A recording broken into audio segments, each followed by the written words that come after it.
యాదగిరి ఆత్మహత్యకు కారణమైన వారిని కఠినంగా శిక్షించాలని కుటుంబ సభ్యులు డిమాండ్ చేస్తున్నారు.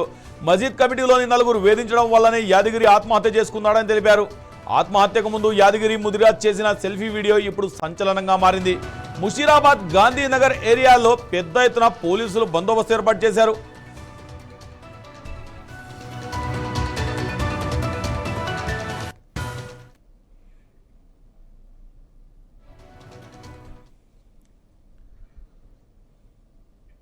దీనిపైన మన 9+ న్యూస్ ప్రతినిధి రమేష్ లైవ్లో అందిస్తారు. రమేష్, చెప్పండి, ప్రస్తుతము తన ఆత్మహత్యకు కొంతమంది మసీద్లో ఉన్న వాళ్ళు మాత్రమే కారణం అని అంటున్నారు. సో ఏం జరిగి ఉండొచ్చు వీళ్ళ మధ్య?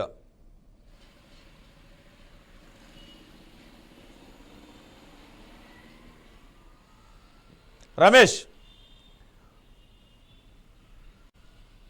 రమేష్ వినిపిస్తుందా? ముషీరాబాద్ గాంధీనగర్ పోలీస్ స్టేషన్ పరిధిలో ఉన్న హలో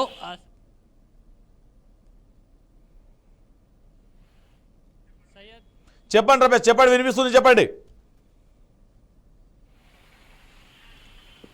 గాంధీనగర్ పోలీస్ స్టేషన్ పరిధిలో ఈ రోజు అయితే యాదగిరి ఆత్మహత్య చేసుకోవడం జరిగింది. సయ్యద్ ఏదైతే ఆత్మహత్యకు ముందు యాదగిరి తీసుకున్నటువంటి సెల్ఫీ వీడియో ఇప్పుడు సంచలనంగా మారింది. స్థానికంగా జమిస్తాన్పూర్ ఏరియాలో ఉన్నటువంటి మజీద్ పక్కనే ఒక షాప్ ఏర్పాటు చేసుకుని గతంలో బొగ్గుల దుకాణాన్ని అయితే కుటుంబ వారసత్వంగా 3 తరాల నుంచి కూడా వీళ్ళు బొగ్గుల వ్యాపారం చేస్తున్నారు. అక్కడ మసీదుకు సంబంధించిన స్థలంతో పాటు వీరికి కూడా అందులో వాటా ఉంది. వీరిద్దరూ కలిసి అక్కడ అంటే మసీద్ పక్కనే ఉన్నటువంటి స్థలంలో కూడా దీర్ఘకాలికంగా వీళ్ళు కుటుంబ వ్యాపారాన్ని అయితే చేసుకుంటున్నారు.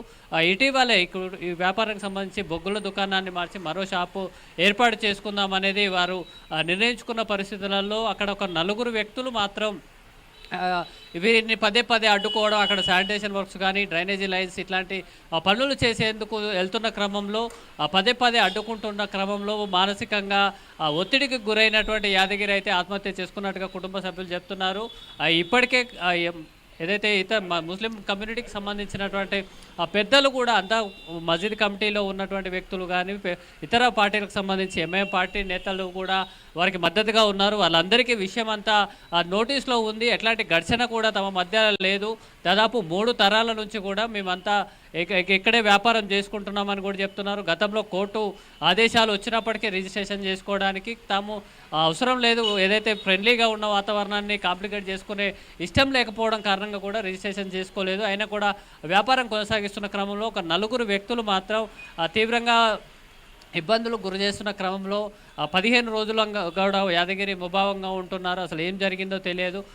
ఈ రకంగా ఆత్మహత్య చేసుకున్నారని కూడా వాళ్ళు చెప్తున్నారు. ఆత్మహత్యకు ఈ రకంగా వేధింపులకు గురి చేసినటువంటి వ్యక్తులు ఎవరైతే ఉన్నారో వాళ్ళకు సంబంధించి చట్టపరంగా కఠినంగా శిక్షించాలనేది ఇప్పుడు యాదగిరి కుటుంబ సభ్యులైతే డిమాండ్ చేస్తున్నారు. కొద్దిసేపటి క్రితమే యాదగిరి అంతిమ క్రియలకు సంబంధించినటువంటి కార్యక్రమం కూడా ప్రారంభమయ్యింది. ఇప్పుడు ఆయన అంతిమ క్రియలు కూడా ఇక్కడ కొనసాగుతున్నటువంటి పరిస్థితి ఉంది. సయ్యద్ అయితే ఏదైతే అందరూ ఇతర హిందూ ముస్లిం కమ్యూనిటీ ఎంతో చాలా శాంతియుతంగా సామరస్యంగా కూడా 3 తరాల నుంచి మేము ఇక్కడ ఉంటున్నాం, కానీ అందులో ఉన్నటువంటి ఒక 4 వ్యక్తులు మాత్రం తమ అబ్బాయిని చాలా కాలంగా వేధిస్తున్నారు. ఆ విషయాన్ని కూడా పదే చెప్పడం జరిగింది. వాళ్ళు చెప్పినట్టు ఏదైతే కాంప్రమైజ్ పద్ధతిలో కాకుండా కావాలని విషయాన్ని కాంప్లికేట్ చేసే ప్రయత్నం చేశారు. వాళ్ళు వచ్చినప్పుడే మాట్లాడుకుందాం అనే ధోరణిలో కూడా ఆయన ఉన్నప్పటికీ కూడా యాదగిరి ఎందుకో ఇక్కడ చాలా యాక్టివ్గా కూడా ఉండే పర్సన్, సోషల్ యాక్టివిటీస్లో కూడా చాలా యాక్టివ్గా ఉంటాడు అనేది కూడా ఇక్కడ ఉన్నటువంటి స్థానికులు చెప్తున్నారు. ఎట్లాంటి వివాదాలు కూడా లేవు.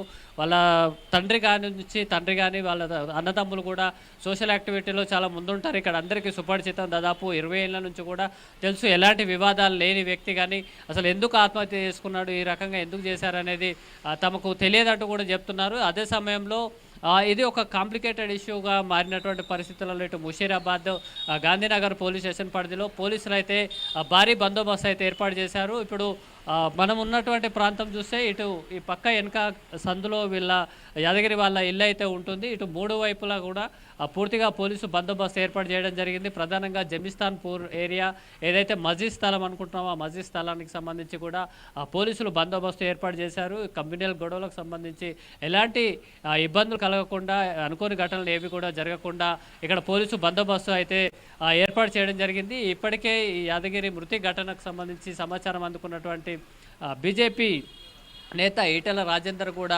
ఘటనా స్థలానికి చేరుకోవడం జరిగింది. కుటుంబ సభ్యులను కూడా పరామర్శించడం జరిగింది. ఏదేమైనప్పటికీ యాదగిరి మృతి అయితే ఇప్పుడు ఇక్కడ సంచలనంగా మారింది. ప్రధానంగా ఆత్మహత్యకు ముందు ఆయన తీసినటువంటి వీడియో బేస్ చేసుకొని కేసు నమోదు చేయడంతో పాటు ఎవరైతే ఈ రకంగా వివరించిన నలుగురు వ్యక్తులను కూడా చట్టపరంగా కఠినంగా శిక్షించాలంటూ కూడా యాదగిరి కుటుంబ సభ్యులు డిమాండ్ చేస్తున్నారు. సయ్యద్, ఓకే రమేష్, వీళ్ళ ఈ నలుగురిని అదుపులోకి తీసుకున్నారా? ఈ నలుగురే ఉన్నారా లేకపోతే ఇంకొంతమంది ఉండొచ్చా ఇందులో? యాదగిరి కుటుంబ సభ్యులతో మనం మాట్లాడడం జరిగింది సయ్యద్. వారైతే చాలా క్లియర్గా చెప్తున్నారు. యాదగిరి తండ్రితో కూడా మనం మాట్లాడడం జరిగింది. ఏదైతే 3 తరాల నుంచి యాదగిరి తాత దగ్గర నుంచి కూడా వాళ్ళ తాత తండ్రి ఇతను కూడా 3 తరాల నుంచి బొగ్గుల వ్యాపారం అయితే చేస్తున్నారు. సేమ్ అదే మస్జిద్ ఆ ఏరియాలో ఉన్నటువంటి షాప్లోనే వాళ్ళు కంటిన్యూటీగా వంశపారంపర్యంగా కూడా బిజినెస్ అయితే చేస్తున్నామని చెప్తున్నారు. ఎప్పుడు కూడా ఇలాంటి గొడవలు అయితే లేవు. అదేవిధంగా ఏదైనా చిన్న చిన్న సమస్యలు వచ్చినప్పుడు కూడా ఆ మస్జిద్ కమిటీలో ఉండేటువంటి ముస్లిం నేతలు, పొలిటికల్ పార్టీకి సంబంధించినటువంటి నేతలు కూడా ఇన్వాల్వ్ అయినటువంటి పరిస్థితి ఉంది. వాళ్ళు కూడా సామరస్యంగా సమస్యను పరిష్కరించేటువంటి ప్రయత్నం కూడా కొనసాగింది అనేది కూడా వాళ్ళు కూడా చాలా స్పష్టంగా చెప్తున్నారు. ఎప్పుడూ ఇలాంటి ఇబ్బందికి రాలేదు. కానీ గత 10 సంవత్సరాల నుంచి దాదాపు 10 సంవత్సరాలకు పైగా కూడా యాదగిరిని పర్సనల్గా కూడా ఇమేజ్ చేయడం కానీ ఇమ్యులేట్ చేసేటువంటి కార్యక్రమాలు ఇలాంటి కూడా ఈ నలుగురు వ్యక్తులు పదే పదే చేస్తూ వస్తున్నట్టుగా కూడా వారి కుటుంబ సభ్యులైతే ఆరోపిస్తున్నారు. అనేక సార్లు చాలా ధైర్యంగా కానీ ఇటు పెద్దల ద్వారా కానీ మాట్లాడేటువంటి ప్రయత్నం కూడా చేసినట్టుగా చెప్తున్నారు. అదే సమయంలో ఈ నలుగురికి సంబంధించి అయితే పోలీసులు అరెస్టుకి సంబంధించి ఇప్పటి వరకు ఎలాంటి క్లారిఫికేషన్ అయితే ఇవ్వలేదు సయ్యద్. కానీ ఇక్కడ ప్రధానంగా ఈ ముస్లిం హిందూ కమ్యూనిటీకి సంబంధించినటువంటి ఇష్యూ రేజ్ అయ్యేటువంటి అవకాశం ఉన్న నేపథ్యంలో ఇప్పటికే జమిషాన్పూర్, ముషీరాబాద్ ఈ ఏరియాలో మాత్రం గాంధీనగర్ పోలీస్ స్టేషన్ పరిధిలో పోలీసులు అయితే బందోబస్తు ఏర్పాటు చేశారు. ప్రధానంగా యాదగిరికి ఇంటి వైపు వచ్చేటువంటి దారులన్నీ కూడా బారికేడ్లతో మూసివేయడం జరిగింది. అంత్యక్రియలు కొనసాగుతున్న క్రమంలో శాంతియుతంగా ఈ కార్యక్రమాన్ని ముగించే వరకు కూడా పోలీసు బందోబస్తును అయితే ఏర్పాటు చేశారు Syed. Okay, thank you Ramesh.